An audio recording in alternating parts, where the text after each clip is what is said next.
Podcast. I bring on my special guest today. I'm gonna let y'all see them in a couple seconds.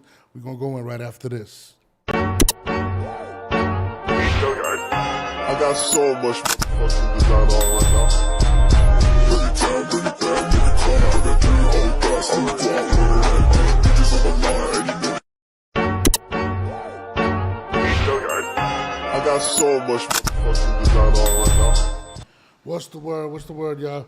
So today I decided to bring on my peoples from Bet on Yourself podcast, Jamel Herring, and my man Kieran Williams. Let me introduce them real quick. What's poppin', fellas? What's going on, bro? Appreciate you for having me. Appreciate you. Yeah, appreciate you as well. I definitely appreciate y'all for coming on. I've been watching your stuff, man. I rock with it. I've been doing my research on y'all. Jim, I've been following you for years. Boxing is a different world, but I just wanted to start off too first. I know homeboy just died. What's his name? Bamba. Yeah, man. You know what I mean? Bamba just died. Reese, I think he had won the belt last week. And then WBA gold, they say, right? WBA gold.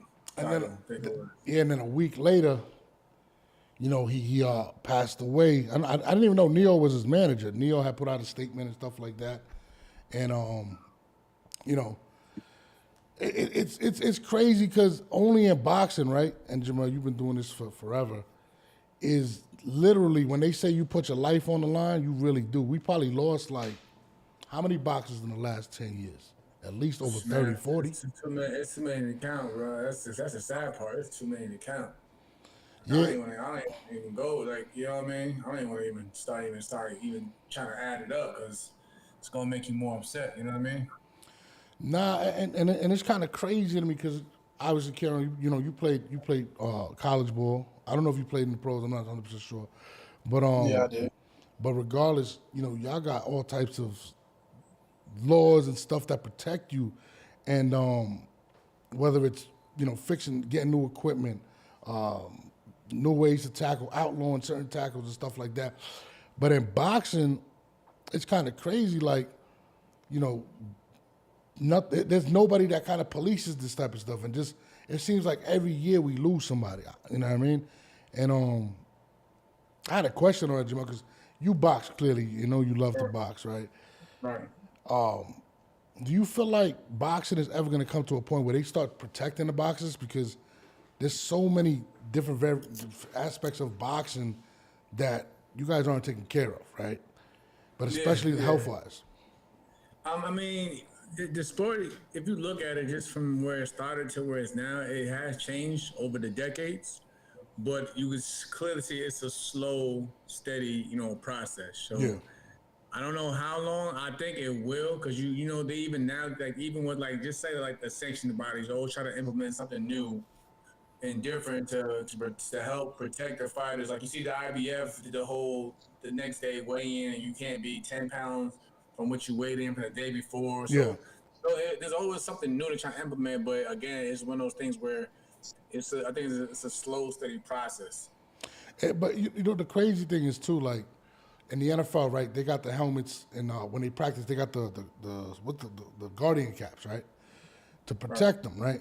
And in boxing, that's a sport where 90% of the shots you take is in the head, and a lot of y'all get that from sparring. The reason I bring that up is because I was interviewing Richard Steele, and he said a lot of your deaths come from like trainers or these people not reporting what's transpiring in training, and y'all showing up already hurt, and that's how they passing. How do you even regulate that? Because I mean that's kind of wild. I mean, I think that all comes down to honestly with the really with the entire with your coaching system and your team to really look out for you and protect you during camp. Because most injuries, because like they always say, for fighters, no fighter is 100% really going into a fight. There's always something that's happening in camp.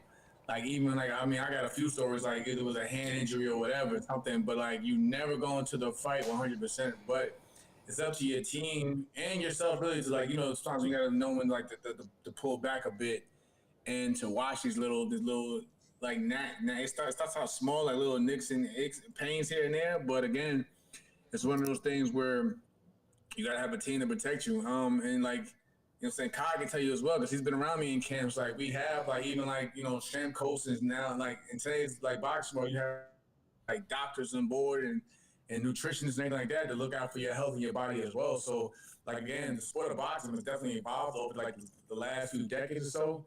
But a lot of I agree with Richard. A lot of that stuff does happen in camp, but it's up to like you have to have a good team to make sure they take care of your body in there. Yeah, I'm sorry, Karen, what did you say? No, I was just gonna say, I think what makes boxing different is that the NFL, for example, is one league, right? But Yeah. with boxing, you have the WBO, the WBA, the WBC, the Mm-hmm. IBF. Those technically are all different leagues. Mm-hmm. What Right. they should have, and something that I've always been a guy to say that they need, is a union. You need a union because with a union, you make sure you have health insurance. You make sure that you have things that will protect you inside and outside of the ring. Like a lot of people don't realize boxers don't have insurance outside of fight night. So if an injury happens before the fight, or if an injury, let's say something happens after the fight, you're not covered necessarily. So I mean, unless if you're signed with a good management team, yeah, maybe they'll take care of you, but still, that's going to come out of your next fight. That's not going to be free, and you're probably gonna have to pay interest on top of it. So I think something that should change is that there should be a union in place, and that these percentages that these fighters are having to give away for the different belts that they have, because for each belt you have to give a certain percentage. Yeah, That sanction percentage fee. should go towards Yeah, no sanction, 3% sanction fees, y'all. those 3% fees should go towards your 401k. It should go towards some type of health, system or something like that. Because I feel like then that would help fighters in the long term. If once you retire, or something happens to you, your family don't have to sell fish plates to put you in the ground. So And that's a good point because I was watching a story I was interviewing Iceman John Scully, right?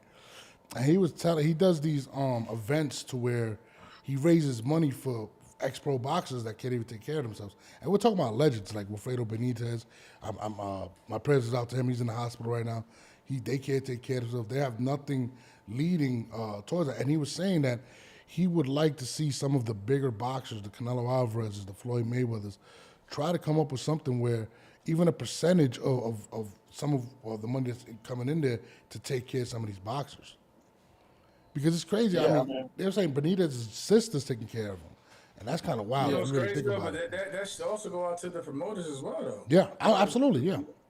You know what I mean? Like, because they always urge us as fighters. Honestly, they always urge us as fighters.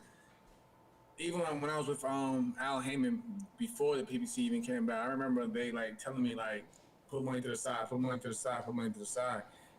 Which is easier said than done for a lot of these guys. Because a lot of these guys, honestly, because a lot of these guys also, they don't take care of their taxes. Because you don't have, you know what I mean, like you don't have someone make sure you take care of your taxes for one. So that right there alone, I've seen it creep on a lot of fighters, down the road. You know how the IRS work. They're not gonna, warn you or get at you off the rip like, hey, you didn't pay. Nah, they don't let it just keep building.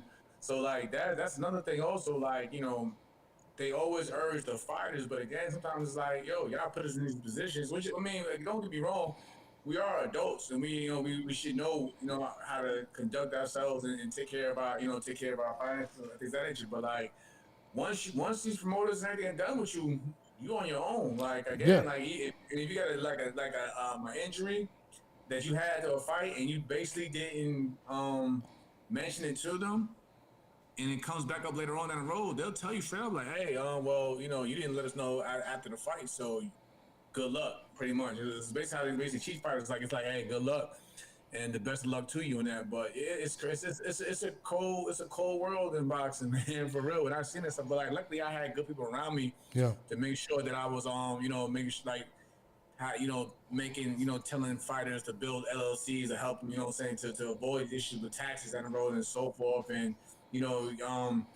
sometimes you gotta even tell fighters themselves, even like as of today, you might want to get your own health insurance as well, because you never know. Sometimes these guys we'll take care of it, and then a year later you basically get a letter in the mail saying that you owe this and that for medical expenses. So it's crazy, man.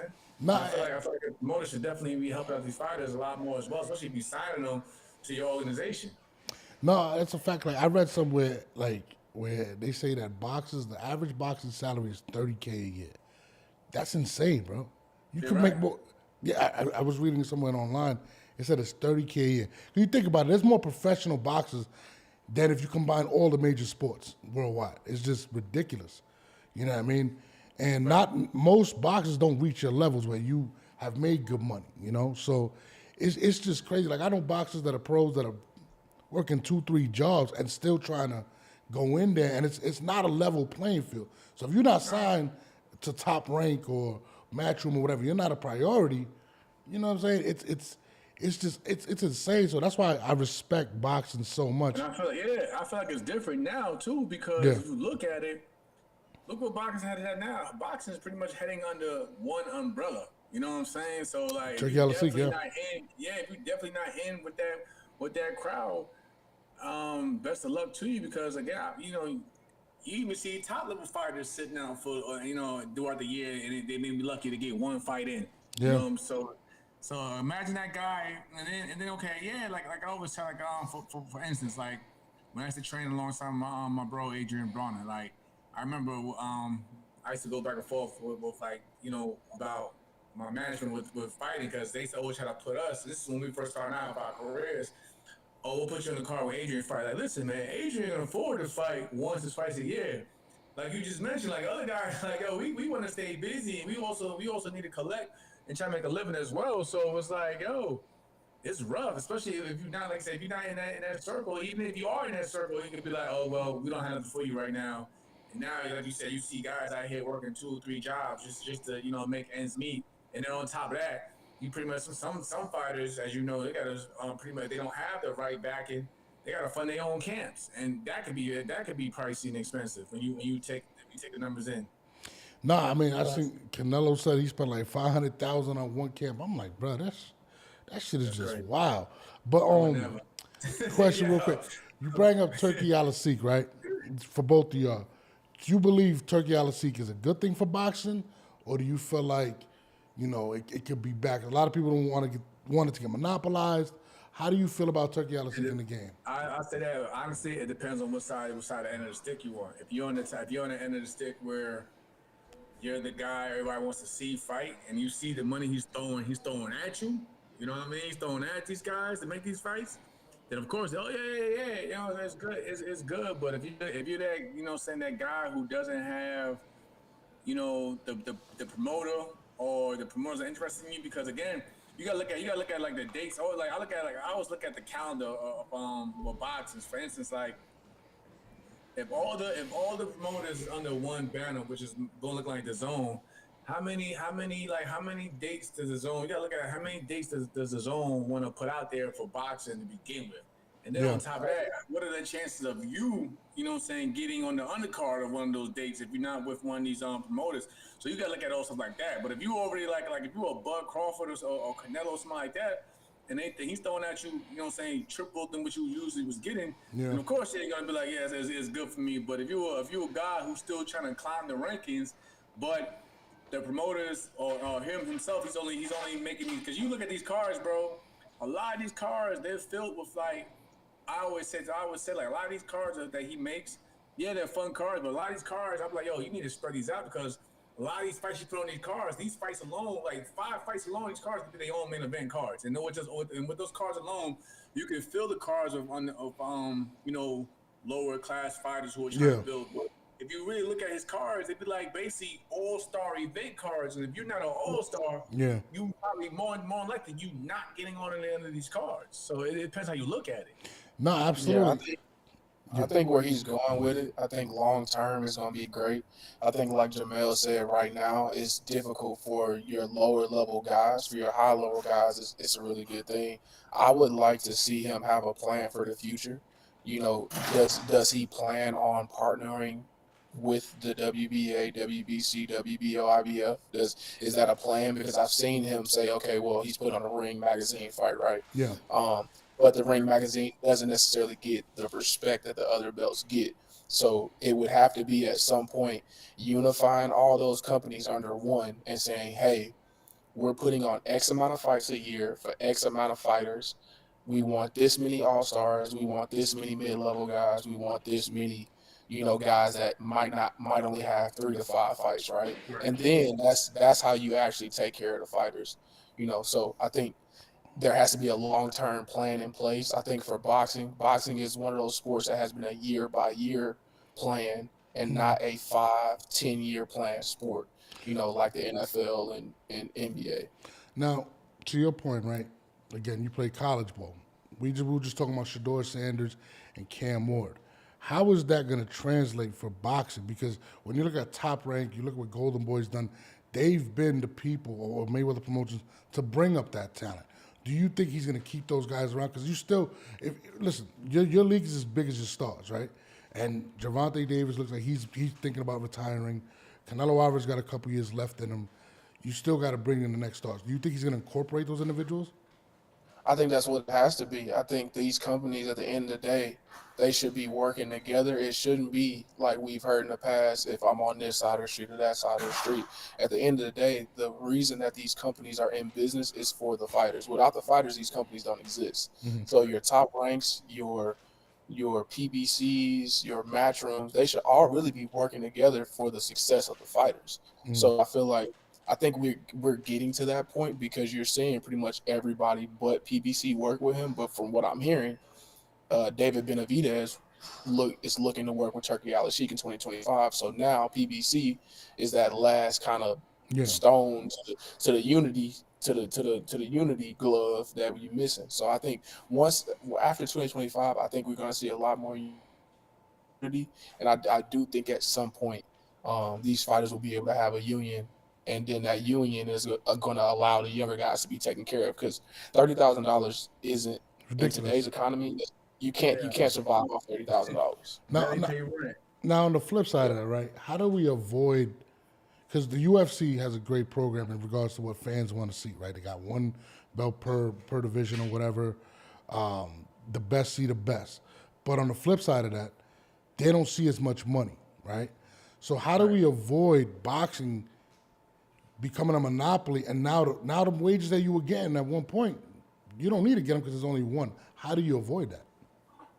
I mean, honestly, I'm sorry for my bad. I just feel like this, like, at the end of the day, I feel like still the fighters, themselves pretty much still run how boxing goes. Because if you look at it, if you think about it, Turkey a few months ago, he was having issues trying to get Tank on board, trying to get, Canelo on board, and so forth. So, like, the fighters, our voices are just as big. We may not control the money machine, but at the same time, we know that if without us, like Kay was just saying, what is there really for you? Like, what are you gonna publish out there? Like for instance, when Dana White kept doing, like, how many years has it been since Dana White been saying that, he's gonna do boxing, and he's gonna do it this way. But I mean, he's only gonna have it to where his league, like the UFC, only has one title. I mean, that's cool and all, but like if you can't get the right talent that people want to see, nobody doesn't care to hear it. You know what I mean? Like, even like, again, like I see Turkey says something about making a tournament at the featherweight with the featherweights to start off with things. But it's like, bro, that sounds great, but you gotta still convince the talent to get on board. And the talent don't feel like it's right for them, then you're just wasting your time and effort trying to make something happen. So again, I think it's basically everybody has to come together, but the fighter still has, a big voice in terms of how the direction of boxing goes. Even with the whole, you get the crowd that says, "Oh, we need one belt." But if you look at it, in my opinion, as a fighter, like, belts, the major sanctioned body belts, belts bring in money. If you look at Tank, for instance, Tank is like, yo, why I need to go fight for this belt, that belt?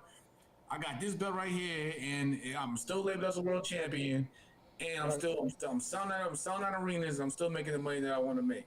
So and just as a fan, from a fan's aspect, sometimes you want to see which of these champions is the better one. So that always builds up good attention as well for boxing, instead of just having that one title in every weight class. But that's just how I look at things right now. And also, if you have those other belts, now you're giving up more of a percentage every fight that you don't control where that percentage goes. So I think you got to take that into consideration too. I think like he said, I think these fighters are getting smarter. I think Tank is one of the first to say it.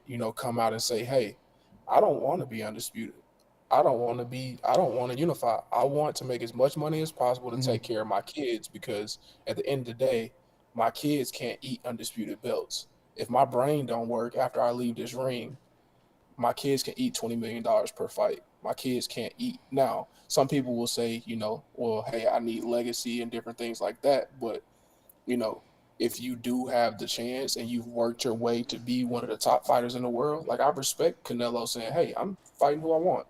Right. Because at the end, he's earned the right to do that. So I think for your guys that's up and coming, those belts, like Jamel said, those belts give you the opportunity to then negotiate. Without the belt, you can't negotiate. So Right, because if you look at it, everybody, bro, everybody's not gonna be a Ryan Garcia. You really look at it, Facts. everybody's not gonna be, you know what I'm saying? Sometimes that belt, even depending if it's one or two around your waist, that belt is your meal ticket. Like everybody can't be Orion where my fans alone are gonna help me sell the fight, and and I can go to the negotiating table and be like, listen, I put this many asses in seats, I bring this many viewership. This is what I want. But sometimes it's like, yo, I'm a world champion. You gotta pay me. Me and Kai were just talking about that with Shakur the other day. When I was getting ready to fight Shakur, me being a world champion, I had to basically fight for what I felt like I deserved at the table because I was the champion. You know what I mean? I get it. You know what I'm saying? Shakur was popular and this and that, but it's like, yo, I'm still the champion. This is what I feel like I deserve at the table, and that's the only thing. And think about it, that's the only time me and Shakur had like a really in terms of negotiating the fight, a debate. But at the end of the day, it still worked out, and I got what I you know what I'm saying what I wanted because I was the champion. And I had the belt. facts. Now I rock with that, but does it take away from legacy in boxing? Even Gervonta came out and said he doesn't care about legacy, and you're right. Legacy doesn't pay the bills, right? Right. But does it hurt boxing as sport? Guys don't don't fight think so. each other. Oh, You don't think so? I mean, to a certain degree, but you also gotta look at where we at now. Bro, all you got to you go on Twitter every day. Look at Twitter. Just the fighters, some of these fighters' fan bases alone, they don't care what you're saying about that because they're always gonna think their guy is the best and greatest right now. So of course, those fans, because legacy, if you really look at it, legacy comes down to how the people, the people and the fans and everything around you, how they carry your name down the road. So it's like, I get what you're saying. Like, of course, for me, I look at guys like Bernard Hopkins and those and the De La Hoyas and those guys who's out here defending, multiple titles, and I look at it like that. But like we in like Kyle was saying earlier, look at we're in a new era. So it's like fans alone. I mean, you see it now. Fans, when you think, like you said, you mentioned Tank. Fans alone right now will argue that Tank resume is still top tier, depending no matter how you, I, whoever look at it. The people, it's the people that they carry, and the people that carry the legacy on. So it's just a different time, man. This is a different time. You'll see. Listen, we'll go look back on this conversation right now, and when it's time to basically, let's say when like guys like Tank might retire, and it's time for them to start speaking about Hall of Fames. You best believe that his name's gonna pop up somewhere in the Hall of Fame, no matter who may agree or disagree with it. That's just how it is now. You think Tank is and Tank is flirted with retirement. He came out and said that there's rumors that he's having issues with his promotional company, not getting the money or not happy with the opponent. I don't know how true that stuff is. Right. Do you think right now if Tank were to retire, he would be a Hall of Famer? If he doesn't fight Shakur or He probably Teofimo? won't be a first ballot. He probably won't be a first ballot. I don't know what I'm saying. I don't know how they running it like that. But again, I think down the road he'll get in there. That's just how it is. I mean, no disrespect to nobody. Like for instance, like people argue with Arturo Gatti, his fences being in there. Arturo Gatti didn't have, especially in his era of boxing. You know what I mean? With the guys that he was fighting around, he was running with the De La Hoyas and the Shane Moses, and Arturo Gatti got in there. Yeah. So and so forth. So I think again, it comes down to the people constant demanding. Because for me personally, I was demanding forever that guys like Vernon Forrest should have gotten the Hall of Fame. Things like so, and Diego Corrales. So yeah, so I think it comes down to the fans, demanding it. That saying things change around where okay, let's put him in there. He might not be able, might not be if he retire right now, might not be your first ballot or whatever you may say, but I think he'll get in there down the road because just the entertainment aspect of it, the fan base, and people, and let's be like boxing, people love knockouts, so.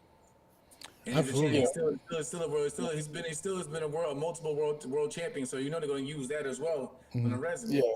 And I mean, we're in a new age of boxing. We're in an age where people can comment on your fight as the fight is going on. People can Right. literally live comment round by round. We've never in the past 10 years, and really in the past 5 years, is really amplified. And really in the last 2 years, you've seen it super duper amplified. Like you seeing people get flash knockdowns, like Abdullah Mason, for example, and it's on Twitter it's on Twitter within 5 minutes of it happening. Yeah, right.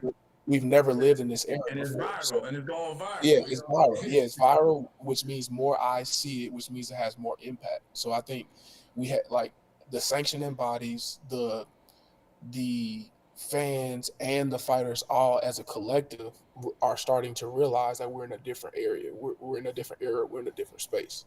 Yeah, and I always say this though too, bro. I always say like with that, the fan, even like the fans, I always say the fans' voices matter. You always hear boxers saying, oh, I don't get it. But the fans say like bullshit because again, if you think these fans don't trigger these fighters or have an influence on these fighters or what we do at times in terms of like who we're fighting and and how we're moving about the way we move in and out the ring, that's a lie because again, social media is so easy for fans now to speak directly to to their favorite or their dislike athlete that you got to be stupid not to be blind to that. I mean, not even speaking boxing. Look at Kevin Durant. His past is social media.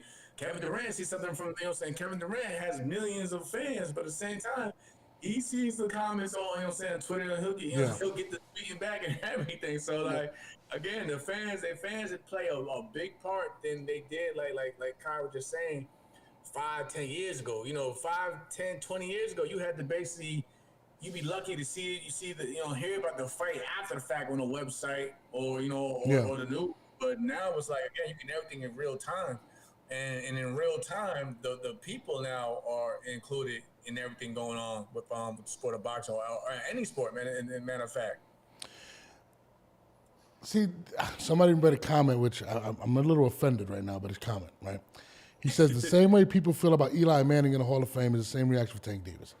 I'm gonna have to stop people at that point right now. Okay. Oh yeah, I mean, offended the Giants fan, yeah. I mean, but I mean, if we're gonna use that comparison, I don't think that's a bad comparison. I mean, Eli Manning is a 2-time Super Bowl champion. Yes. He has more Super Bowls than Peyton Manning. He has more Super Bowls than he has 2 victories over Tom Brady. Yeah. Over Tom Brady. Yeah, they got the same. Yeah, so Peyton Manning got the same, and he got one more than Aaron Rodgers. People say Aaron Rodgers is the best passing quarterback of all time, which that's up for debate, whatever.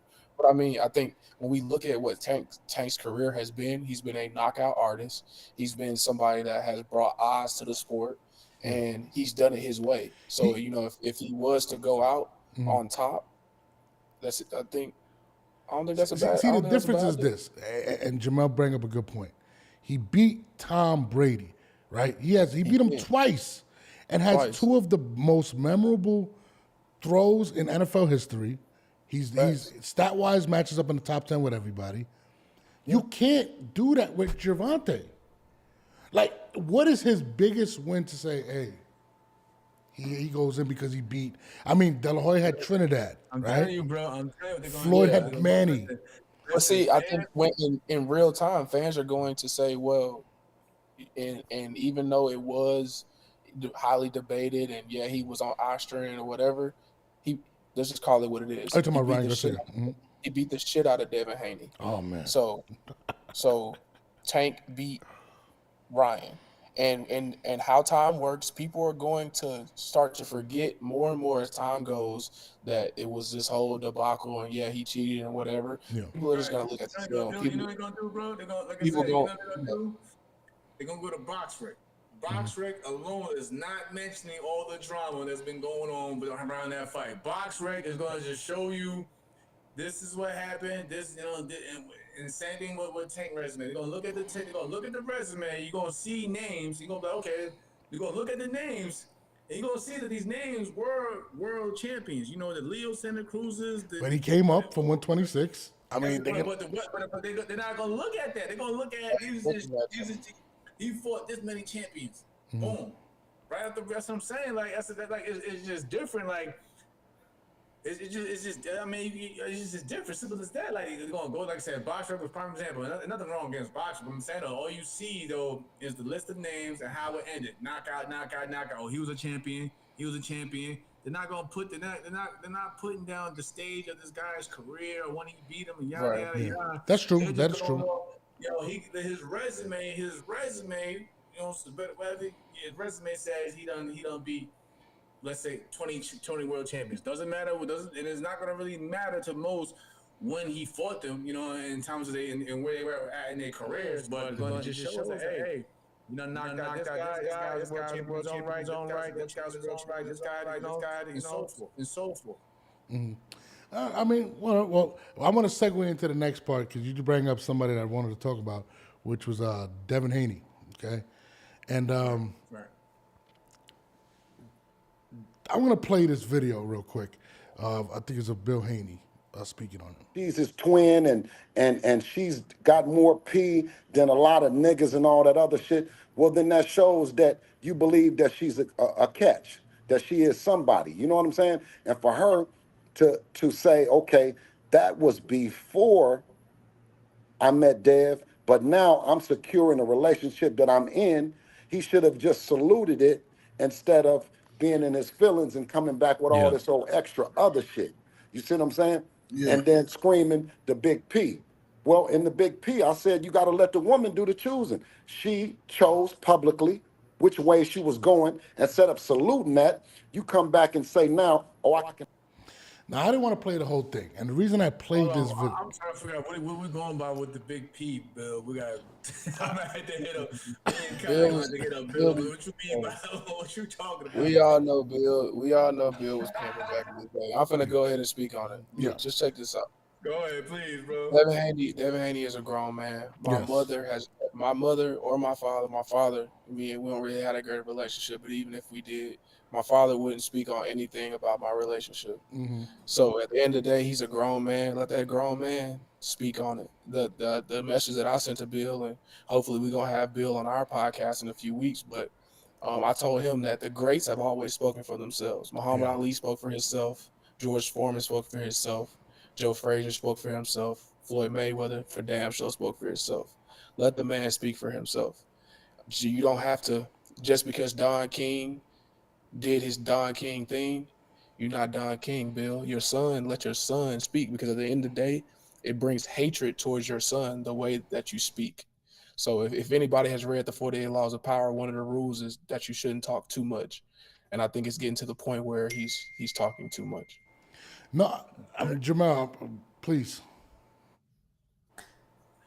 I agree with what Kai is saying. Like on that, like you're a grown man, you know, as a man, especially if somebody's putting your stuff out there and your business out there. You know, somebody gotta come out and say, speak for yourself. But like Kai mentioned, the greats like the Ali's, and like this is like, again, we in a whole different era, man. Like we ain't like Ali and them didn't have a social media on Twitter. Some of these guys, they'll let their fans, you see, they'll let their fans speak for them. You know, the fans for the most part don't even know what's going on in their personal life, but they'll let like the fans basically create, you know, a wall to where you get so caught up of going back and forth with them that the guy that you know what I'm saying, that you're going off about, you know, he's just sitting in the back because he's just sitting in the back and just chilling. Like I've seen it myself, like where somebody will attack me on social media, and I just sit there, like I'll say maybe one or two things, but I'll just sit back and I'll let someone else just sitting there. You'll see someone else just jump in there and do whatever, and you can see that's a lot going on, especially with Bill and Devin. And it's like one of those things where Bill, like, he'll use that whole, you know, that's my son as a shield. So he feels like he has to always jump up to protect him. nothing against that, but at some point in time, the people are going to want to hear from, Devin himself in terms of like, especially if his name is being thrown out there in the mud. People's not as goes good whether people agree with it or not. It's always good for you to get out there yourself and start, speaking on your own behalf. Now, to add to your point, the reason I brought it up was because, and not even the whole Young Thug stuff or whatever, right? Ever since he's taken that loss to Ryan Garcia, it almost seems as if he wants nothing to do with he's not handling it well outside. He's not doing no interviews. He kind of hit out. And I'm concerned. I'm really concerned for his mental health. And Bill talking, and prior to the fight, right?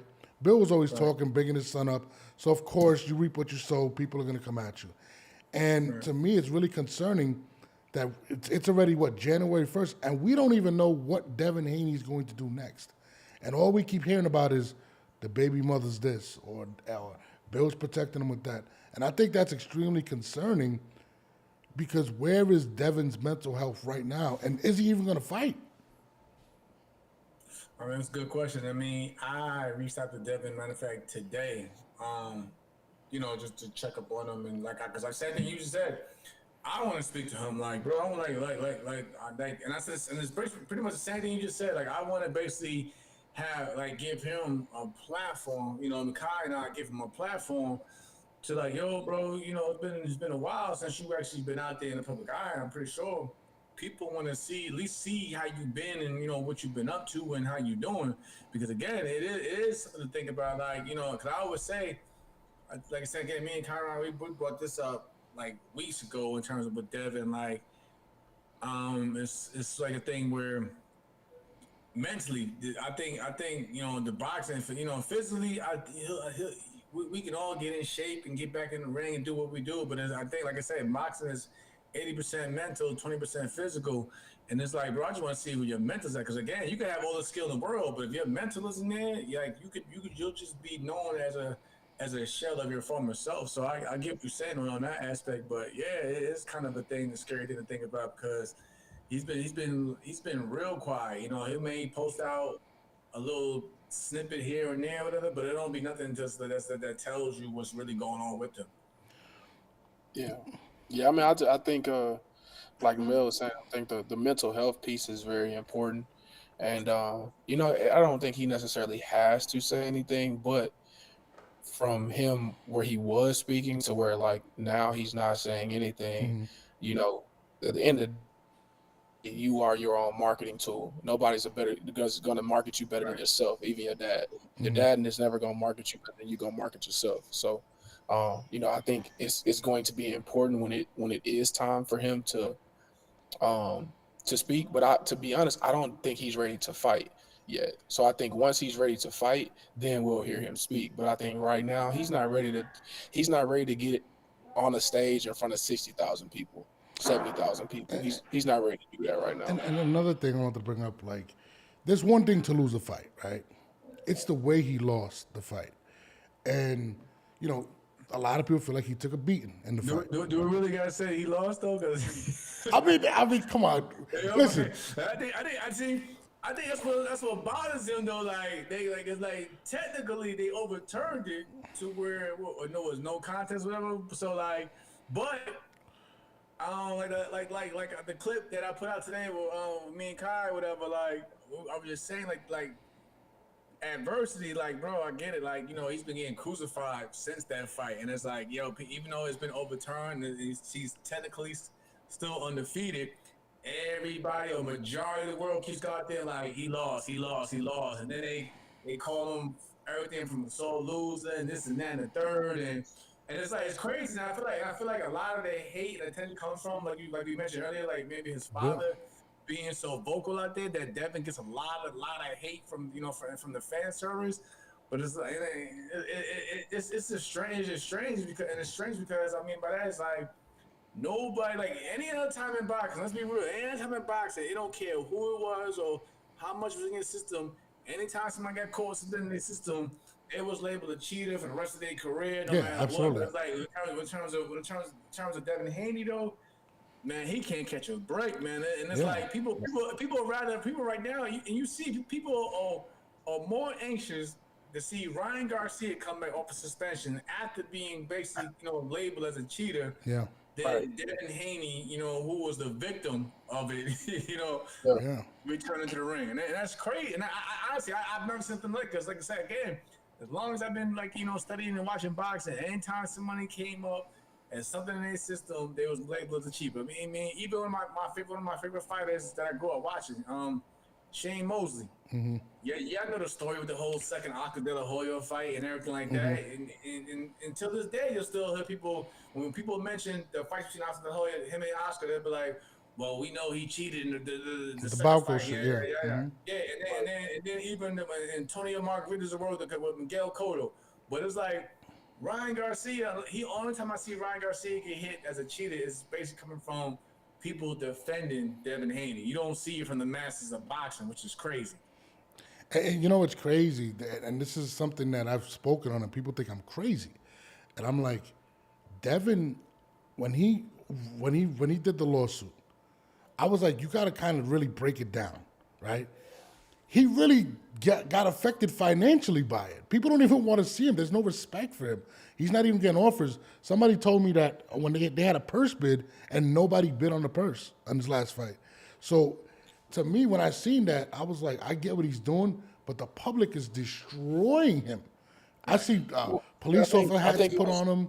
Like, Yeah, I think it was the fashion in which he lost, right? It was the fact that you have a guy that's known for throwing a left hook and you got hit with 50 of them.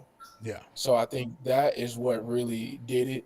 And it would have been different, let's say, if Ryan came in there and was overpowering him and was bullying him and he was like, oh, okay, this guy's on steroids. To be honest, let's just call it real. Steroids or no steroids, he would have got hit with that left hook regardless. So I think that's Well, what it had the same effect. That's a fact. But see, Yeah. right. that's the counter argument that Devin Haney fans That's are true. going to say, though. Yeah, that's true. Okay, yeah, you better get hit the same hook, but will it have that much snap on it? Yeah, that's Right. It's a But never-ending tale. in those videos of him training, even before he fought Tank, people were already talking about that left hook. People been talking about that left hook for years. So it's not like the left hook just appeared right before he was fighting Devin. You know, people been talking about that left hook for 2 or 3 years. So it's like to see him lose in that fashion is why I think he's been having trouble with the purse bid. So I mean, me personally, just me being an athlete, I mean, I play professionally as well. Like when you take a L, you take what comes with the L. So if that means you got to take a little less money and get you a tune-up fight, you take the less money and get a tune-up fight. I think what Bill is trying to do right now is say, well, we didn't lose and we deserve X, Y, and Z. Bro, just you lost, bro. Nah, that part I agree with you on, bro. That part I agree with you on. It's the way, like, I don't agree with the way they went about it in terms of, because remember, it's like, okay, 1 minute y'all ready to fight, but the next minute when y'all don't hear, like y'all said earlier, when y'all don't get the calls from promoters or y'all wasn't invited to this or the money didn't look right, now everybody's upset and up in arms and I don't want to fight. I don't want to fight right now. That's so yeah, I agree with you on that part. This is the way they go about it after the fact. But it's like, yo, It's not even the way they go about it. It's Bill is the only person going about it. He's the only person that talks. Nah, my man has a partner too. But I remember it was a month or so ago. Dev and Eddie Hearn had got into a little bit over just simple, like petty stuff over being invited to the tickets to the fight. Yeah, the tickets. So they both play hand, but I think like you just mentioned, Bill definitely has the bulk of it. But yeah, it's like, bro, you gotta just go, all right, cool. Y'all trying to play me out here. All right, I got y'all. When I come back stronger, I don't want nobody to be on team this and that. I'm just gonna show you. I'm gonna show you better than I can tell you. Do you feel like they're trying to hold out just for that Ryan fight? That's gonna be the next fight, or do you think that's a smart move? I don't know because like I said, again when me and Conrad had Shakur on, Shakur felt that Dev should absolutely be trying to get some get back to Ryan in the ring, not in the courtroom, but in the ring. But it's like you don't really see that energy that they really want to take a rematch with a Ryan Garcia. He actually said he didn't want a rematch, which was crazy. I thought that was insane. Like, bro, that's what I'm saying. If you're not gonna do that, just get back in the ring. Period. Like get even if it's a soft touch, just get back out there so people can see you again, see how you look after the fact. Because think about it, people just only like sometimes most boxing fans only remember your last fight. You get back in the ring, you go out there and you look good. They be like, well, maybe like say like Devin gets back in the ring, knocks whoever out. They be like, well, maybe it was the whole thing with Ryan that hindered his performance. But if the longer you sit out and the last thing they remember you is hitting the deck or whatever countless times, that's what people gonna look at you as for. You know what I'm saying? Going forward. Yeah, I think he just needs a. Really, he should be rematching. He should be rematching Ryan in June or May, whenever April he's 20th back. is when he gets off Like suspension.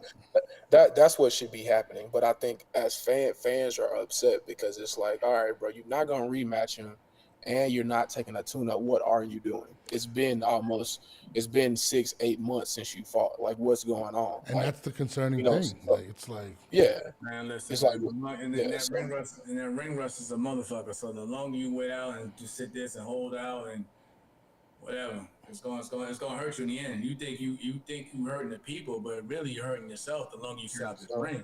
So I feel like, I mean, I see though, he is working, he is training, but you got to get back in that ring for a real fight, get that real contact back in there and just move forward, man. Just move like again.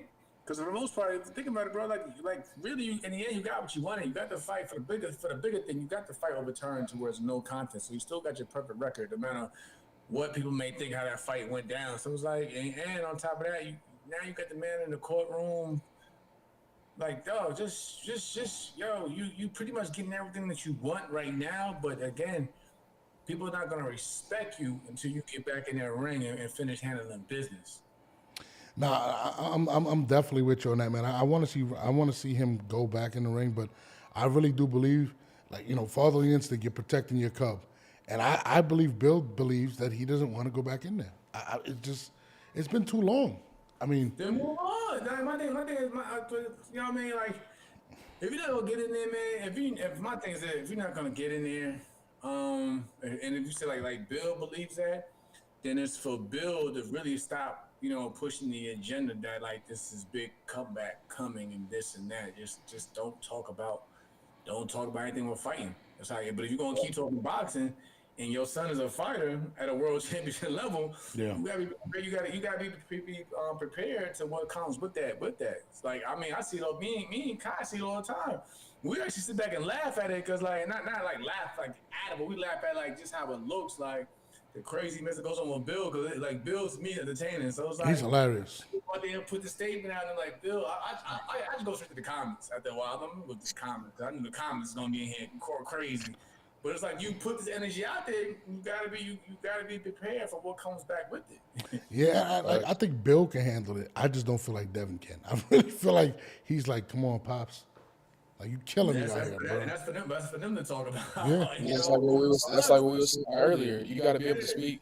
If you had already set the tone of speaking for yourself because you're a grown man, like I think some people look at Devin as a kid. Devin's not a kid. Devin a grown man. Mm-hmm. He's a kid. He's about to have a child. So it's like at some point you got to tell pops, all right, hey, this my car. Let me drive. You know. Well, yeah, I mean, I wish Devin the best, man. When you guys get Bill on, let me know. I got to definitely tune in because I like Bill personally. He's hilarious. Kai gonna put the link out. Yeah. Gladly tune in. Gladly check in and ask Yeah. you whatever you gotta ask. How we do. We just go. Hey, we have an open line. We have an open line for everybody. Like, yo, we like as long as you. Hey. Now, you guys have a mistake, let's move forward to another 135-pound fighter that I personally like, Shakur Stevens. And this is a clip from your show, right? And he's talking about Bud Crawford. I would like to see him fight Canelo or retire. Okay. Because I don't like, truthfully, bro, he could go dominate at 54. Right. But, like, to be undisputed, it's going to take, a couple of more fights? He got how many belts? One, right? Yeah. Yeah.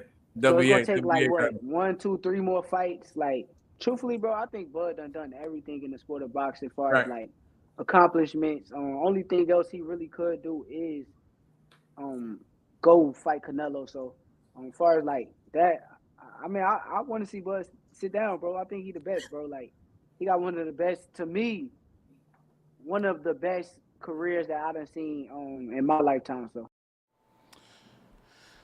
Do you? I mean, I know you're on the show, whatever. When I seen that clip, and I've been saying this for a while, I'm like, I think Bud is done, I think he can fight for the next 5 years. I think he's great. I think he's one of the greatest fighters of all time. No, I think he can fight for the next 5 No, years. no. I think he can. I don't think. I don't think his decision is based on if he can still fight. I think his decision. That's one of the cleanest fighters I know. Like, this man does nothing. He puts nothing crazy in his life. He don't smoke. He don't do nothing. No. I'm not talking about physically, but I feel like that's why he can go on that. You know, what I'm saying, that long. You gotta take it starts with the body first. Yeah. And that man. So yeah, I think he can too. But I think like with Bud, at a state now where he gotta find something to motivate him. Like he doesn't look what he's done. Like he gotta at some point in career, you gotta find now the fights that motivates you for where the people actually feel like you may potentially lose this fight. That's why he went for the Errol Spence fight. Everybody kept telling him for years, "Oh, avoid Errol," and he constantly kept, going for Errol until he got the fight. So I think Bud at that stage in his career where he gotta find the fights that prove doubters wrong. What do you think? I mean, me personally, I agree with what Shakur said. Just because I've been having a chance, been blessed to be around him since 2016, and like Mel was saying, the man was begging to fight the best. They was trying to shut him out. They didn't want him to because they knew how great he was, and now he does control his destiny. I think the man is building it looked like he building a tremendous mansion or something in Nebraska. He want to go enjoy that, bro. So I think he needs. I think he does deserve to fight somebody of a caliber of a Canelo, and then he deserves his ride off in the sunset because to get to this point, it has been so difficult. No, and to clear up what I was saying was, I think he could fight for the next 3-4 years at a high level, but I feel like going through what he went through, right, to get to where he got to finally get Errol Spence and that big fight, I think he's like, bro, I don't want to keep fighting 4 or 5 fights. I watched Amir Khan, right? I watched an interview with Amir Khan, and he was like, they offered me Canelo, right? They offered me, I think, $13 million, right? So he said he sat back and he did the math. He said, for me to get that $13 million, I got to fight 6 people. But if I fight Canelo, I get that 13 with 1, and I can just go. And I think that's kind of Bud's thing. Bud is going to get 50, 60 million. He got Turkey al-Sikh right here in his pocket. Right. Yeah. So I believe. I mean, Bud said it himself though. He was like, he want that guap. It's hard. They offer like that thing. It was about like even like he was joking about Crowder, Conor McGregor. Like it's about 100 million. It's like it's kind of hard to walk away. You get that in one shot. Yeah. Kind of hard to walk away from. So yeah, that's what I mean. Though. I think for Bud, he has a state where it has to motivate him and it has to be the right price because again. These training camps is grueling. No one, again, nobody wants to fight fighters where, especially if you already making a certain amount of money and it's like the bag is getting higher and higher. Of course, you're not trying to take a step backwards. If anything, you're trying to you double up what you made in your last fight. So it's one of those things where, again, like, it has to be something big for Bud. Like, for me personally, as a fan, like I said, I love Bud. That's my brother. Like my thing was I want to see him, make like you mentioned earlier, legacy because I'm big on that. So I was saying and again, our Canelo fight is legacy, but I was like, imagine if he would have just became undisputed in the modern era, the full belt era, in three weight classes back to back. I mean, he go undisputed with if he fights Canelo, but like from 40, 47, 54, that'll be something great, to see, but. I'm all for whatever decision he makes as a fighter, and as his brother. Do you think if he does get the fight with Canelo, do you think a lot of people feel like the weight is too much? They feel like Canelo's too strong. And Canelo's really not that much bigger than him in terms of like stature, right? Do you feel like he can beat Canelo Alvarez at 168? Can I answer this? It won't be easy, but I think he can beat him. I think if we replay the Floyd Mayweather fight, how did Floyd win that fight? Floyd won that fight by footwork and defense. Mm-hmm. How does Terrence Crawford win every fight? Footwork, defense, and something that Floyd Mayweather doesn't have. dog mentality offense. Once he wants you out of there, you're out of there. So what Canelo doesn't have right now, Canelo's flat-footed. If we're just gonna be honest, Canelo fights flat-footed at this point. So just how Bud is as a fighter, the man footwork is crazy. Yeah. Like I mean, Canelo has one of the best chins. He has one of the best chins, though. he has a great chin, but what I'm saying is the footwork. He's gonna box him in a circle. I mean, I'm a professional defensive back. When we do footwork drills, Bud is right behind me like, boy, I'm on your ass. No matter if we doing icky shuffle or we doing 2 feet in, 2 feet out, he has the footwork of somebody who could be a professional cornerback or safety in the NFL. So I think when you look at that and you look at who he's going up against, I take Bud all day long. Really, people say I'm crazy. I think he finishes that fight in 9 or 10. I don't think that fight goes the whole. Now you definitely because crazy. because of when we were sitting in Shreveport, Louisiana, he said if I get that fight, I'm going Blue Super Saiyan. That's what he told me. His words out of his mouth is, if I get this fight, I'm going Blue Super Saiyan. And if anybody who's watched Dragon Ball Z know, Blue Super Saiyan, it's a wrap. It's a wrap. Jamal, what you think, bro?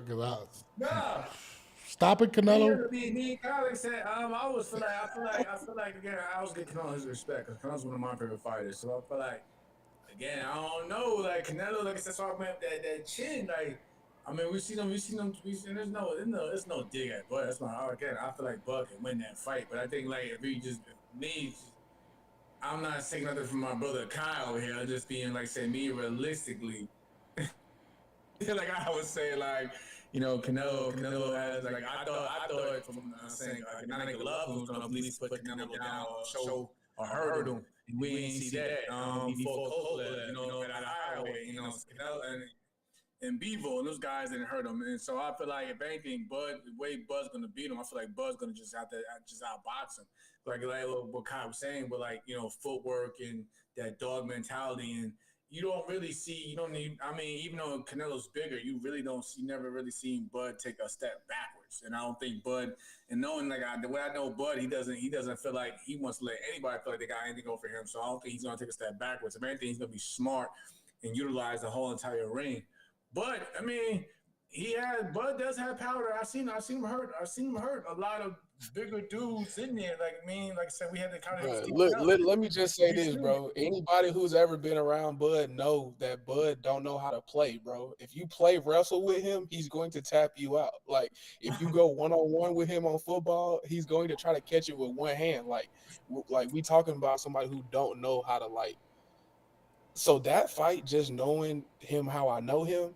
He knows the whole world don't believe that he gonna stop it. That's why I want to see it. I gotta see it. I'm not gonna lie to you. I mean, as a fan, I gotta see it. But this is why. As a fan, and I'm a gambling man, so you know I'm putting my money on. We just both see he can win just two separate ways, I guess. But we both feel like our man can win the fight at the end of the day. No, I gotta see it.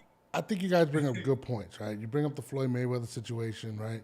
But there's a couple differences that I think you guys are forgetting in this fight. Okay. Floyd was the A side, right? So he got to pick a huge ring, correct? Canelo was also 22, 23 years old. I think Canelo's a different type of fighter today. I think he's a great defensive fighter, and I don't think Bud fights better than Floyd going backwards. I think that Floyd fight, I always said about Canelo. I think that Floyd fight. Canelo taught Canelo a lot because you've seen with his defense. I mean, usually he was, when he fought Floyd, he was always coming because he was always usually the bully. If you look at all the fights, the Floyd fight, he was just walking them down. Mm-hmm. But like even saying now you see Canelo more of a body more, even like his shoulder dipping more, counter. I like the Canelo actually now that I see after the Floyd fight. So I get what you're saying, and again. I think it was time. With time comes knowledge and experience. But I think they both have an experience factor on their ends. But I'm not taking nothing from Canelo. Like I said, I think it's not going to be an easy fight, and I know Bud thinks that as well. Oh, But absolutely. Yeah. I just know the mentality that he has, and so does Kai. You know what I'm saying? We can only speak from our personal experience, honestly, at the end of the day with Bud. Yes, we see the great things Canelo has done, but for the most part, you know, we're basically speaking just from like what we seen up close in the gyms with Bud. We talking about somebody who got shot in the head, dog. I'm Yeah. gonna just leave it at that. yeah. I'm gonna just leave it at that. Straight up. Nah, I'd love to see it. We That's some definitely gonna real put some shit, money on though. that. I love Bud Crawford, but I'm Team Canelo. I ain't even gonna lie to you, bro. I You ain't know what I'm mad at saying? it, but hey, No, we honestly, ain't mad at you. listen, Hey, I'm just not make mad sure at you it. send me your cash app when the fight Yeah, happens. That's yeah. all I want. Listen, Just I'm send that not cash mad at app. it. Oh no, we definitely could do that. You know what I'm saying? That's why me and Kyle like having these debates and conversations with, like on the even our own platform, because you see it, bro. A lot of these platforms they get upset when you don't agree with them and yada yada yada. Like, it's cool. It's to me it's still a sport. Every sport has their fans that have different opinions or whatever. So again, like for me, I'm gonna ride with Bud on it, but you know, until somebody proves me wrong. Even if somebody else proves me wrong, I'm still gonna ride with my man. Yeah, I mean, listen, I hope it does happen. You know what I'm saying? I think Bud definitely deserves that Canelo payday, like Canelo be saying. We gonna see. I got one more for you. I know y'all gotta get out of here. I just got one more. My man Timothy Bradley, you know, always starting some shit, so I had to put this on. First of all, I'm gonna start, and I'm not even gonna talk about the fight right now. But yeah, all this all-time great shit that's going on, all-time great. Are you kidding me, man? Look, recency bias. Just because he beat the two best heavyweights of this era does not make him an all-time great. Usyk. That's what I'm talking about. Usyk. He is not an all-time great. Y'all need to stop with that. Literally has 7 fights, fought 5 guys in the heavyweight division. Okay, I can understand he got accolades. He cleaned out the division at welterweight. Excuse me, not at welterweight. My bad. He cleaned out the division in the cruiserweight. I get that. Now he comes to the heavyweight. All right. I would say somewhat. I wouldn't say clean out, but yeah, he beat the 2 best guys in the division, right? And now y'all saying he's all time great. And only got like 22 fights. Come on, man. Wow. We're talking, all right. What y'all think? My fault. I'll start. I kind of understand to a certain degree where Tim's coming from in terms of all time great. Yeah. You know, I feel like right now in his own, like I feel like Usyk still has. I always tell people like, yo, before we even have a kind of let that man finish his career up, and we'll have that debate later on. But like right now, he is that guy. You know, he's that. You know, he got even your favorite. If he's your favorite fighter right now. So like again, Usyk, you know, everything that he's receiving positively, like, you know, saying he deserves it because he earned it. Like I said, from the cruiserweight division, undisputed, heavyweight, undisputed, you know what I'm saying? You got to give him that respect. But people probably don't agree with the temperament and how Tim is reacting towards it. But I get what Tim is saying. But like again, he's definitely. I would say this: if he's not an all-time great, you know what I'm saying, in most people's eyes, or he's definitely on his way there. You know, because he's not, because if you look at it, he's not really considered a big heavyweight. He's really a small heavyweight. But he's out here, you know what I'm saying? He's out here, he's hurting the bigger guys. He's outclassing the bigger guys. He's not letting the bigger guys bully him. Because again, I thought, you know, Tyson Fury almost coming to 300 pounds. That was going to have, especially in the heavyweight division. Yep. There was like a 50-pound difference between him and fight Something night. like that. Yep. Yes, but like even then, he's still like, it's like, yo, if you look at it, it seemed like Fury respected his power more than Wilder's.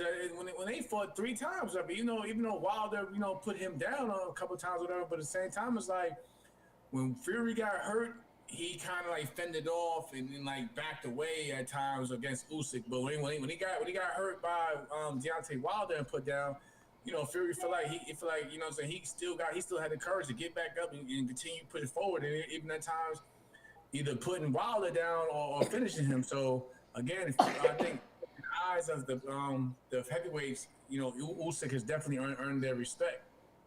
Yeah, I think it just we live in a social media era, like we were saying earlier. Everything is happening in real time, so that means people can speak in real time and people can over exaggerate in real time. Right. Like I think like like Mel said, yeah, he's a great fighter, but as far as all-time great goes, we have to let the man continue to fight. He probably has at least another 5 fights under his belt before he's retired.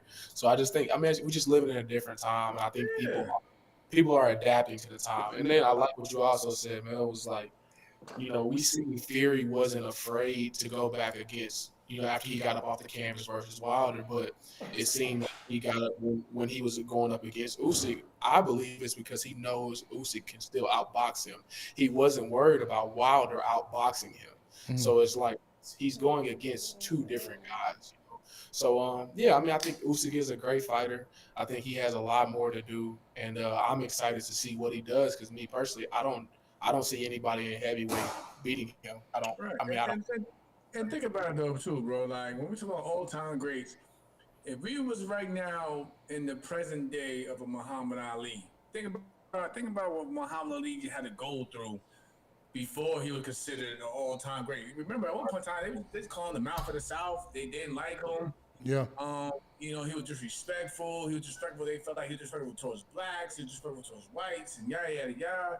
But it wasn't until after Ali was basically at the end of his career, or just basically done with fighting in the ring, that he was considered the greatest of all time. This and the third. So I feel like with Usyk, that's why when I said Usyk, let that man finish out his career before we start placing him on the Mount Rushmores of boxing in terms of the greats.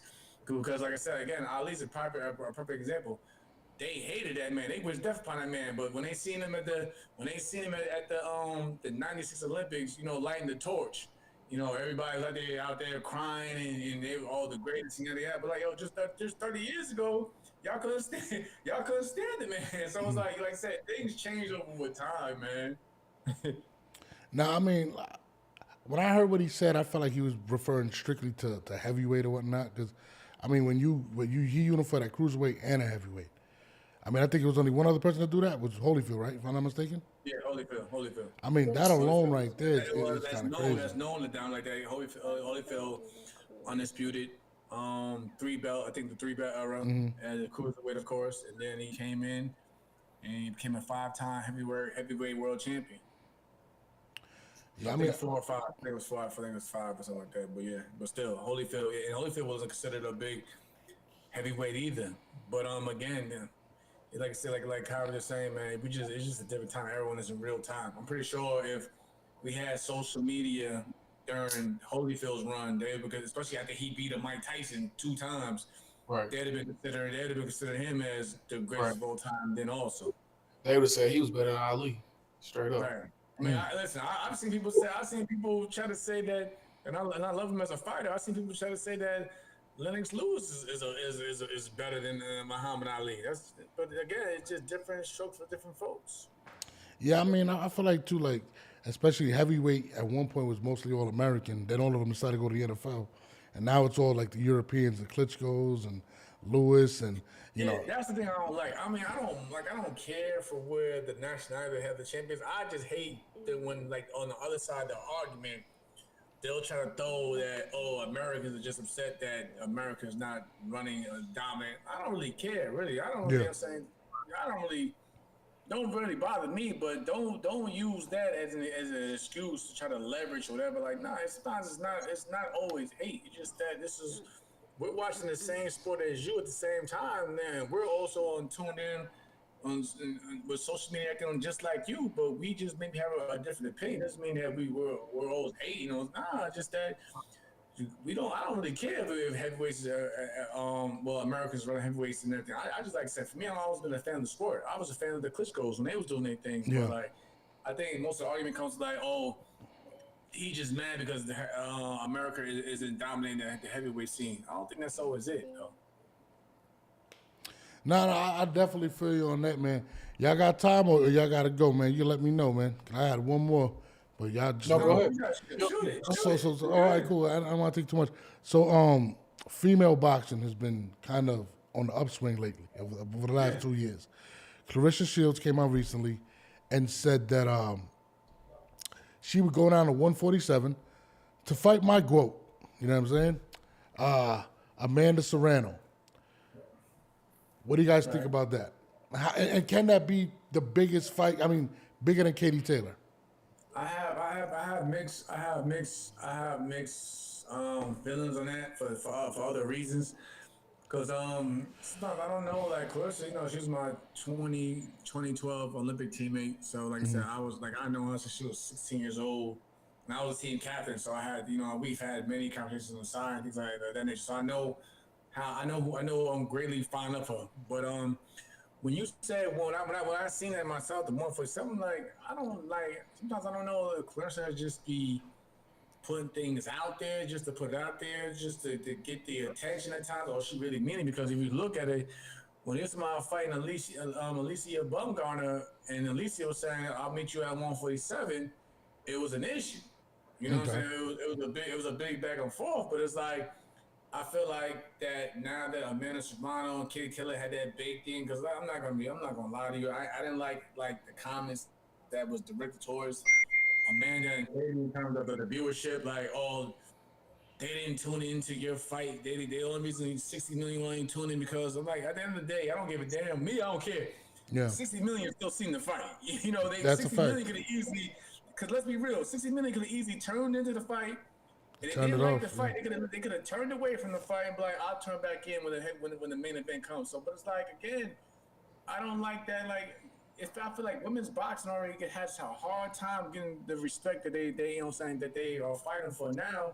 There's no need for another woman in women's boxing at that to try to take the dig at that. And I feel like most of that, what you're saying now in terms of I'll fight Amanda, is because of all the attention that and the praise that Amanda Serrano has been getting, even in defeat, which I feel like I thought Amanda Serrano won. In my opinion, I was rooting for Katie Taylor, but I feel like that conversation talk comes more into basically on recent events that Amanda Serrano is getting all the attention. Even now, is getting all the attention, and it's like we've seen it at times with Clarissa. It's like when she doesn't see something that she doesn't like, she's very vocal about it.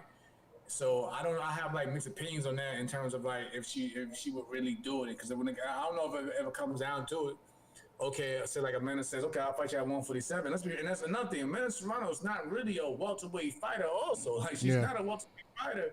You know what I mean? So it's like I don't really entertain it. I feel like if anything, like women should be uplifting women of all weight classes and around the table, because again, they got a hard enough battle as it is. Why make it harder by constantly attacking them? Yeah, I mean, if we're gonna be real, I just think Clarissa wants the bag. Yeah. She realized Amanda has a lot of eyes on her right now. Right. They'll say that they're gonna fight at 147. The fight will more than likely end up being somewhere around 154 because Clarissa walks around at about 170, 175. If we're gonna be honest, so that's not gonna happen. That's not gonna happen. It's not going to 154. Yeah, so it's like when you look at it like that, I think I would love to see that fight, but I also do realize that Clarissa is a great promoter. There's a reason why she dropped a movie on Christmas. She understands her brand. She understands how to brand. I would love to see the fight just because they two warriors. But like Jamel said, is it something that's actually going to happen, or is it something for clicks? I think currently where we in, the current state that we're in, and we was having this conversation offline, is that do you just want to say something for clicks, or do you truly want to do the things that you're saying? So I think that's where I would like to see boxing go.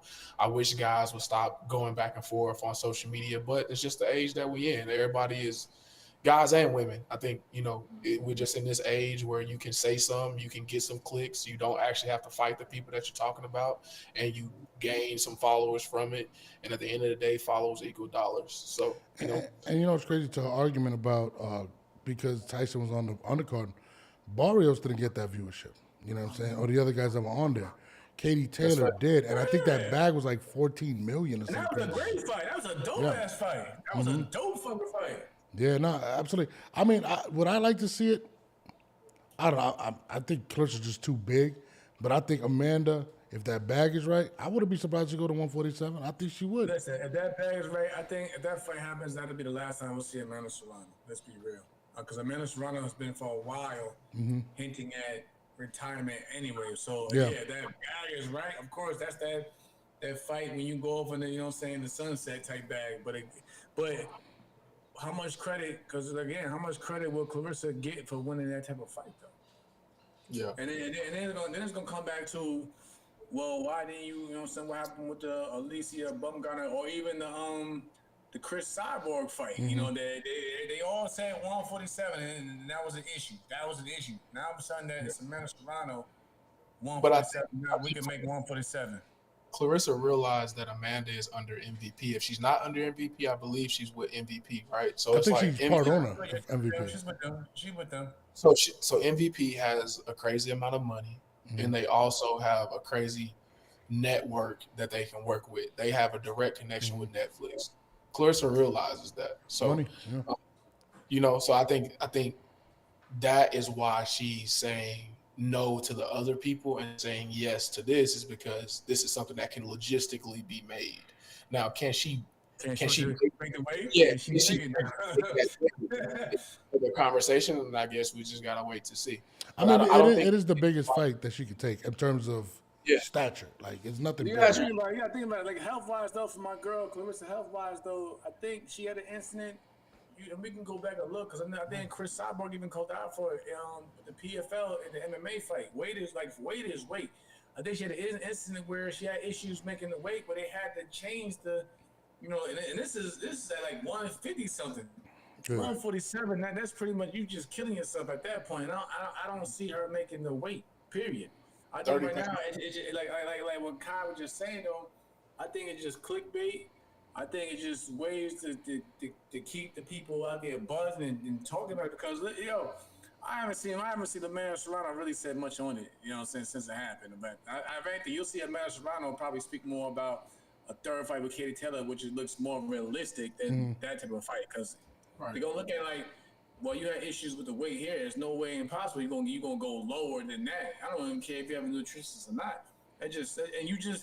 You like, even though it's different in terms of the numbers of the weight, you're the heavyweight champion of the world, yo. When you ever seen a heavyweight come down to welterweight, yo? Yeah, that would be wild. I ain't gonna front though. For that bag that she got and that viewership, Clarissa, like, man. That bag gonna hurt your health. Gonna get you. That shit is just real. Nah, facts. I mean, listen, I want to see something. Clarissa's all over the headlines anyway. She beefing with my homegirl Remy. She out here doing it. She's definitely publicizing herself. So, you know what I mean? But the female boxing is in a good. Fight right there. Huh? That's a real fight right there. Who, her and Rem? real fight. Rem shoot people, dog. She's not with the boxing. I'm gonna keep it real, bro. That's my homie for real, Rem. He ain't trying to hell nah, dog. But shit. But it's crazy because female boxing is really. I love Shorty. What's her name? Fundora's sister. I mean Fundora's. Listen, Gabby, y'all better leave her alone. Y'all better leave her alone. For one, I feel like, Sebastian. I like Sebastian, also her brother, but like I feel like Gabby as a fighter is more of a total package. Meaning like, that girl, she'll use her range, she'll box, and she got power to put your ass down. You know what I'm saying? So she, like Sebastian, he makes for fun fights because he'll get in there and mix it up and get, you know what I'm saying? He make it ugly. But I was like, as a fighter, I'd be like, yo, why are you not using your range and your reach? I mean, he's 6'6", which is crazy. Yeah. You know what I'm saying? Yeah, but it's like, with Gabby, she'll use all of those tools and still have, you know what I'm saying, the right punch to put you down and put you out. So that's what I like about her. Nah, hell yeah, man. But yeah, on that note, man, I'm gonna let y'all rock out, man. I definitely appreciate y'all coming on. Anything I can do for y'all, man, just let me know. Let them know where to find you at, man. You hear me? It's love. Go ahead, guys. Put it out there. Yeah, y'all can find us at Bet On Yourself Podcast on YouTube and on Instagram. We'll be on Twitter soon.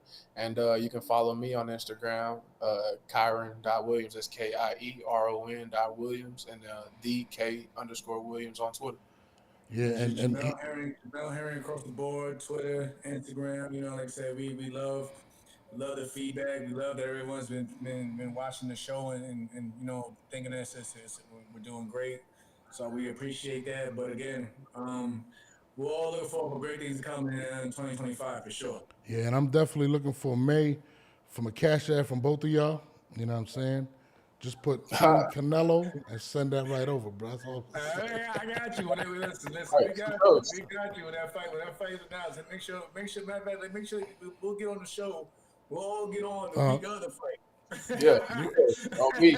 Hey, listen, And we streaming live right after too. Bro, we do it. But I'm with it, bro. Like I said, man, I'll come on y'all show, whatever y'all want to do. We here. Right. We'll make it happen. We'll make sure it happen when Bill get on too. Oh no, Bill is the greatest. I'm not gonna lie. He's my favorite person in boxing, bro. I ain't gonna lie to you. We should be having him on in a few days. We going back and forth right now trying to figure out logistics. So once we get it down, yeah, everybody, Bill hot as man right now. I see Bill out there shuffling like everybody out there with. Cool, Bill. Come on with us. Come on out with us, then, Bill. I don't know how people don't like him. He makes me laugh all the time, bro. Like he hilarious, bro. I need to get Bill back on his reels when he's making his reels and everything. Right. I need that Bill back when he was out there making his reels. You know, bro. Like, even down to the Oscar. Listen, I gotta give an Oscar too. I'm gonna have to hit up Eric Gomez, the Golden Book. I gotta see about Oscar too. But like, Oscar funny as hell too. Oh, the clapback. Nah, he had to stop. He was wilding. You didn't see what he did? We might get him on Thursday. He was wilding, right? Bro, he was wilding. That the one that got him taken down was the Eddie Hearn shit. We was talking about Shorty and all that. He stopped doing it. He just came back. He was bugging. Oscar was wilding, bro. So he was speaking the truth. We know, but we don't get it. We know how that go with that. Hey. Yeah, we know how that go with that. Hey, listen. I like Oscar, but he need to stop wearing the thongs and doing the videos with the thongs on. Like, that man live, man. Nah, he was really clapped back in there, bro. He was wild with that one, bro, for real. What type of clapping? Nah, not the type of clapping I'm with, bro. You good. But nah, I will let y'all rock, fellas. I appreciate y'all. Y'all got the number, man, whatever y'all need. Gotcha. All right, my brothers. Appreciate you. Those are my peoples right there. You know what I mean? Shout out to Jamel. Shout out to my guy K. You know what I'm saying? The chat was bugging. We have a few thousand views on it, over 500 people in the group. I definitely appreciate y'all tuning in. My daughter, you want me to get off? Yeah. You want to say hello? Say hello. Say hello. Okay. Say hello. Say hi, my name is Riley. Hi. Okay. On that note, man, we out of here. Appreciate y'all. We'll be back. I'm going to probably go live again tomorrow. I'm going to have my guy Iceman Scully come back on, I think, this Wednesday. I'm trying to get Leanna Cruz on the show. That's one of my favorite boxers. We just working out here, man. It's your boy Norbs, and we are out. I got so much fucking design on right now. Every time,